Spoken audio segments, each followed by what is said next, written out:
Hay términos que usamos todo el tiempo en la computación y que no necesariamente sabemos de dónde vienen o cómo funcionan. Uno de ellos son las extensiones, las cabeceras, los metadatos y en sí mismo el sistema de archivos. Tú probablemente aprendiste en algún punto de tu educación que esta parte de .jpg significa la extensión. Aprendes que si termina en JPG significa que es un JPEG o básicamente una imagen. Históricamente, las extensiones tenían 3 caracteres porque así funcionaba Windows. Windows tenía muy pocos bytes designados para el nombre de archivo y la extensión. En Windows originalmente, sobre todo en Windows 3.1, y esta es herencia de DOS, solamente tenías 8 bytes para el nombre de archivo y 3 bytes para la extensión.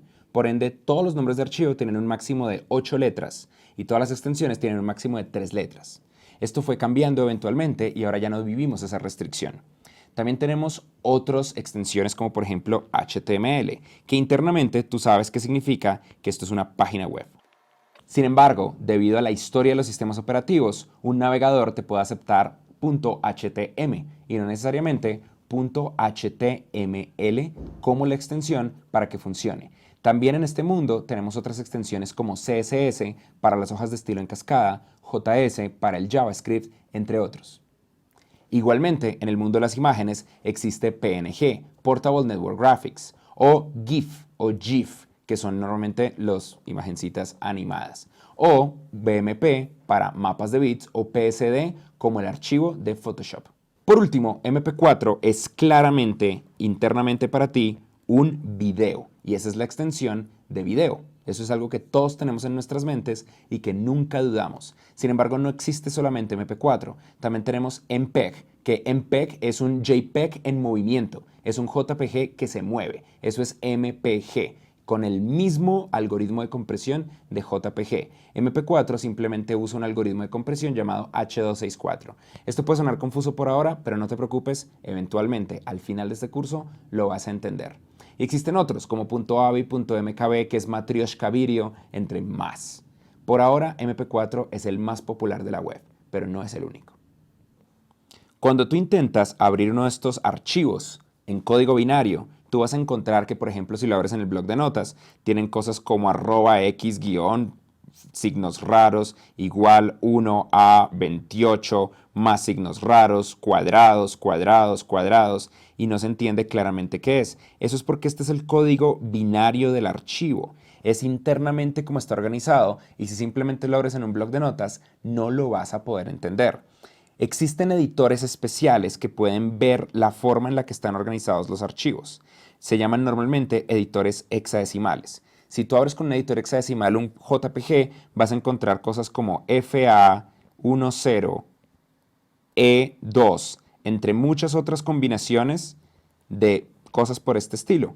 Esto es letras en hexadecimal, y como ustedes recordarán, 2 números hexadecimales es el equivalente a un byte. Con esto nosotros podemos interpretar bytes, los bytes que normalmente usamos. Eso significa que 2 números hexadecimales nos equivalen a lo que sería la estructura de bytes o a una letra. Esto es muy complicado y al principio no tiene sentido.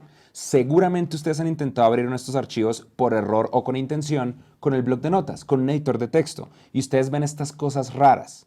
Hagamos uno que no tiene las cosas raras, el index.html. Ese normalmente tiene una estructura que va así, ¿cierto? HTML. Y luego internamente tiene una cosa que se llama head, ¿verdad? Y el head tiene un title. Y el title por dentro tiene un título de mi página web y luego cierra la etiqueta title, ¿verdad? Y luego tengo unas etiquetas que se llaman meta. Y luego cierro el head, etc. Esto es un archivo de texto, un archivo que yo entiendo.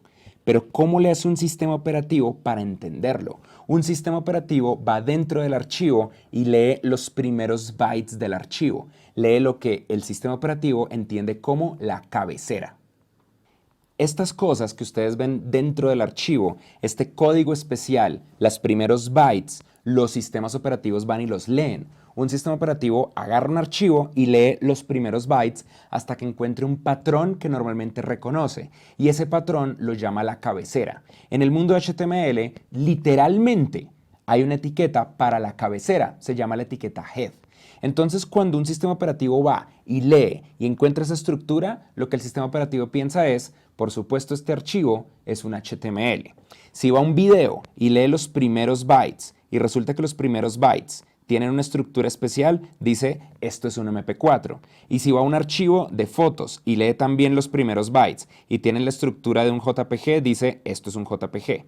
Los sistemas operativos tienen internamente una base de datos de estas cabeceras de archivo, de estos primeros bytes que ellos leen. Y cuando ustedes instalan un nuevo software, normalmente ese software agrega datos a la base de datos.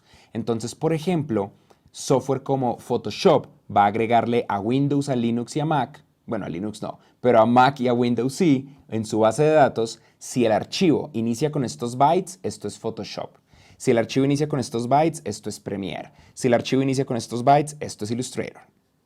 Pero ¿qué pasa cuando estás transmitiendo el video por internet y no tienes forma de poder decirle los primeros bytes? Entonces usas algo llamado meme types. MIME significa Multipurpose Internet Mail Extension o extensión para emails de internet, multipropósito. Es básicamente un estándar que ahora casi todos los sistemas operativos han adoptado para mandarle en los metadatos, en la cabecera de la transmisión HTTP que vimos en clases anteriores, al navegador o a cualquier aplicación que esté estableciendo una conexión cliente-servidor, el tipo de archivo que va a descargar. Esto está en Content Type, que es parte del protocolo HTTP, pero también está en SMTP, que como vimos en las primeras clases, es el protocolo para transmitir emails. Se llama Multipurpose Internet Mail Extension porque originalmente fue hecho para el email, pero la realidad es que ahora lo usamos para todo, incluyendo las transmisiones normales por la web. Cómo funciona es que tiene dos partes. En una parte me dice el tipo de código al que voy a tener que leer y en la segunda parte el formato de archivo específico. En el caso de un JPG me va a enviar el mime image / JPEG. En el caso de una página web me va a enviar text / HTML. Y en el caso de un video me va a enviar video / MP4.